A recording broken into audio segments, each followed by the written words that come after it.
Well, good morning, everyone, and it's good to be back with you again this morning. Thank you all for being here. Before we get into the update on our current health order, I wanted to speak briefly about what happened last week, or earlier this week. On Tuesday, in the days leading up to November 3, Americans turned out in record numbers to cast their votes. This expression of freedom and personal responsibility is a hallmark that distinguishes the United States from many other countries around the world. As everyone knows, this has been one heck of a year, and one that most Americans want to get behind us. But just as important as we had an election so that the people could make their voices heard, it's also equally important, perhaps maybe even more so, that we look for opportunities going forward to bring our nation back together. And friends, that means searching for common ground, cooperating when and where you can, and meeting people in the middle. This does not mean you have to compromise your values or your morals, but the bottom line is we've got too many big things to do during the coming weeks and days to get sidetracked. So the sooner we can start coming back together, the quicker our country will get back on the path that we were headed before COVID-19. As you all know, Dr. Harris and I come to this room every month or so to provide an update on our current health order and to talk about what our plans are going forward. Our current order expires this Sunday, November 8, and I must admit, when we issued that first state of emergency back in March, most of us had hoped that we would not even be having to worry about COVID in November. Yet here we are, 8 months later, and our state, our nation, and our world are still grappling with how to keep people safe, while at the same time ensuring that those who have jobs can keep on working, and those businesses that have been sidelined can get back to work sooner rather than later.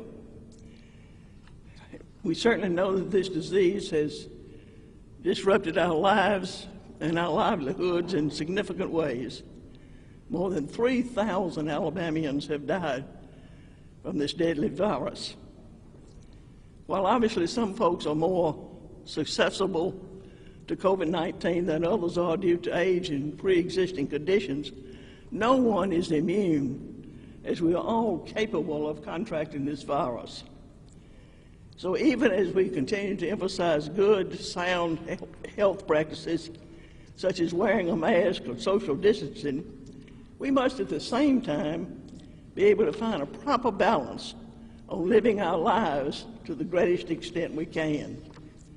We are extending our statewide mask order through Friday, December 11, but there are some notable areas where we are relaxing some of our current restrictions. As you know, from the outset, I said from the beginning of this pandemic that you cannot have a life without a livelihood.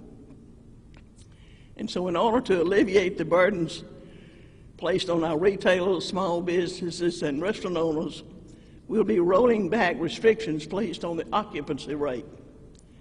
Simply put, this should be welcome news as we get ready for the upcoming holiday season, which is often the bread and butter for retail, and especially for our locally owned small businesses.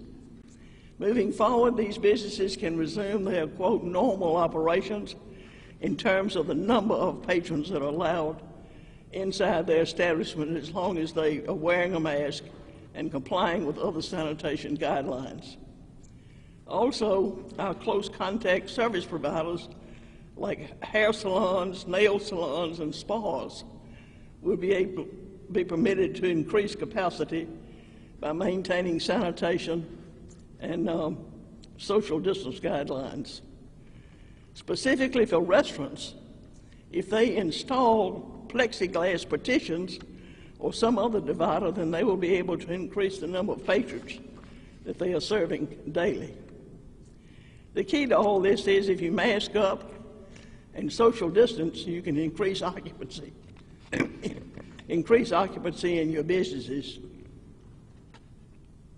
When Dr. Harris and I spoke last to the people back on September 30th, I tried to be clear then that my hopes and plan were we'd be in a position to let our mask order expire by this time, reverting from a mandate to a strong recommendation of personal responsibility.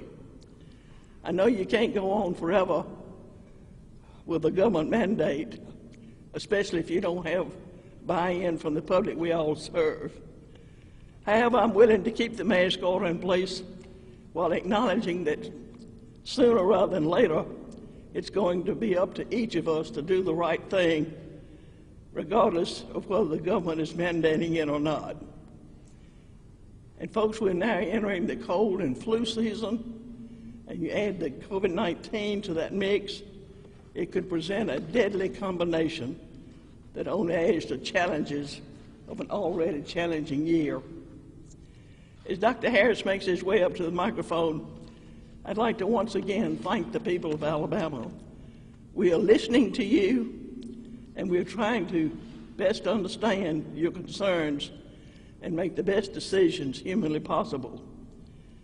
Personally, I've never wanted to convey that through these health orders that either Dr. Harris or I have all the answers. I can tell you we sure do not.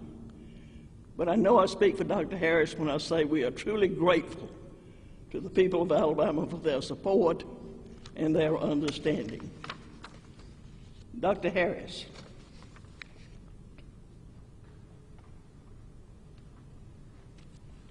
Thank you very much, Governor. And I do want to say thank you so much for all you're doing to protect the folks in our state. We sincerely appreciate it. And I certainly want to reiterate to the people in Alabama, thank you for what you're doing to protect the folks in our state as well. We're really grateful for all the support that we've had for so many things. I want to give you just quickly an update on where our state stands. We are right at 200,000 cases in Alabama so far since this response began. We always like to remind you that that represents unique individuals, 200,000 separate unique people who are tested multiple times only get counted once. So that's around 4% of our state's population that's tested positive so far. We're up around 22,000 new cases reported to us in the past 14 days. Some of that is increased by the data dumps that we've talked to you about. We try to post that information prominently when we receive those, but nevertheless, we are seeing increase in numbers of cases somewhat. We had a plateau really from mid-August through the end of October, or the middle of October, and we've begun to increase somewhat over the past 2 to 3 weeks. Our percent positive rate is up to around almost 10%, 9.8%, and I think you're all aware that our hospitalizations have been, on most days for the past week or two, around 1,000 or sometimes over 1,000 people. There are about 18 states in the country this week that reached highs for hospitalizations. Alabama has not done that yet. As you know, we're significantly higher back in the summer, but still over 1,000. And as the governor mentioned, we're very sorry to report we've lost 3,000 of our friends and family and loved ones to this disease. We certainly acknowledge the difficulty of trying to balance all the different factors, the public health factors and economic factors, and tremendously supportive of what Governor Ivey's doing. She's done a terrific job with that. I wanted to mention just some specifics about this order. We've gotten a number of questions about a few things that I thought I would just specifically address. We had many great conversations with Coach Savarese at AHSAA, and he had, in particular, had asked about whether this would affect the high school football playoffs or other athletic events. And in fact, you see some capacity restrictions related to commercial athletic facilities, but that does not change anything that's in place now regarding spectator sports or high school sports. So those same distancing and mask requirements that are in place now remain unchanged for those sporting events. We certainly understand that many states everywhere are using physical barriers. It certainly makes sense as a way to increase capacity in restaurants. We understand how important that is to those businesses. And so with restaurants and with close contact providers, barriers will allow them to accommodate more people. It's important for us to emphasize that the guidance we have from CDC about close contacts remains the same, what we sometimes call the 6-15 rule, people within 6 feet for 15 minutes or more to a case, exposed to a case, are people who are considered close contacts, and that's not changed by barriers and not changed by masks. We hope to be able to relax that at some point when there's enough evidence to do that. So even though these barriers are certainly allowed and capacity can be increased, thankfully, the definition of a close contact is still the same that we have from CDC. Finally, I wanted to say just a couple of things about the vaccine, the COVID vaccine. Work continues steadily on the vaccine project.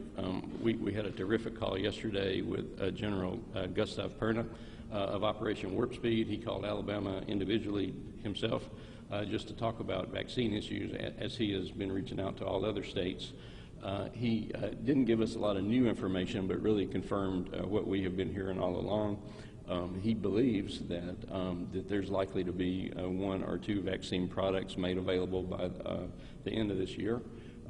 They expect that the Pfizer and Moderna vaccine products are going to submit to FDA for emergency use authorization in the next few days or in the next week or 2. That obviously has to be reviewed by FDA, but as soon as that EUA is given, the plan is to ship vaccine directly to Alabama right at that point. Now, there'll still be some additional steps before the vaccine's actually authorized and being able to be used, and I'll be happy to go into those details with you, but we will have vaccine pre-positioned in Alabama sitting here waiting, and when and only if it's confirmed to be effective and safe, then it'll be ready to go really just at a moment's notice. So again, I think our concern still has to do with uptake. How many people are going to be interested and willing to take the vaccine. We're working very hard to get the message out and communicate in a real transparent way what we think about the vaccine. I plan to take it someday when I'm eligible. Hopefully I won't be eligible for a while.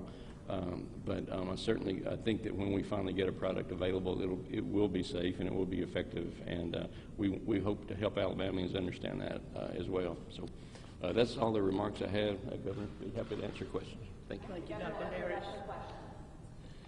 Yes, sir. Governor, you mentioned that sooner rather than later, people are going to have personal responsibility when it comes to that wearing masks. Nevertheless, you extended the mask ordinance. Are you open to removing that mask ordinance before a vaccine, or is that going to be one of the main factors in deciding whether or not to eventually do that? Well, I think the sooner the vaccine gets here, the better off we'll all be for it. So we just got to watch the numbers and do what's practical and reasonable. Now, I understand folks are bone dead tired of the mask. I understand that. I'm tired of it too. But asking for the mask mandate is just a minimal ask to keep us safe so our businesses can stay open and people that are employed can keep working. We have seen, like Dr. Stocker said, an increase in coronavirus cases. Seeing that increase over the last several weeks, how did you make the decision that it was time to allow more people into these businesses? Say the last part of your question. Yeah, so we saw that increase in cases. With that increase the last several weeks, how did you make the decision that it was time to allow more people into some of these businesses? Well, we're just going to have to encourage people to wear the mask, social distance, and practice the precautionary protocols to stay safe. I think the cases may be rising because people are just tired of the mask and they're not wearing it. And that's causing cases to spread. Right. A couple more questions. Governor, along those lines, or Dr. Harris, isn't it dangerous to get stores at full occupancy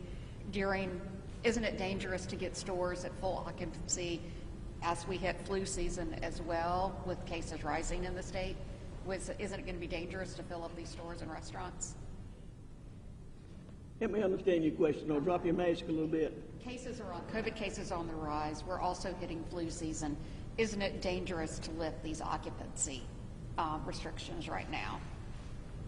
Not if these other precautions are put in place, the plexiglass for the restaurants, around tables, and the salons and spas. All right, we've got time for one more question.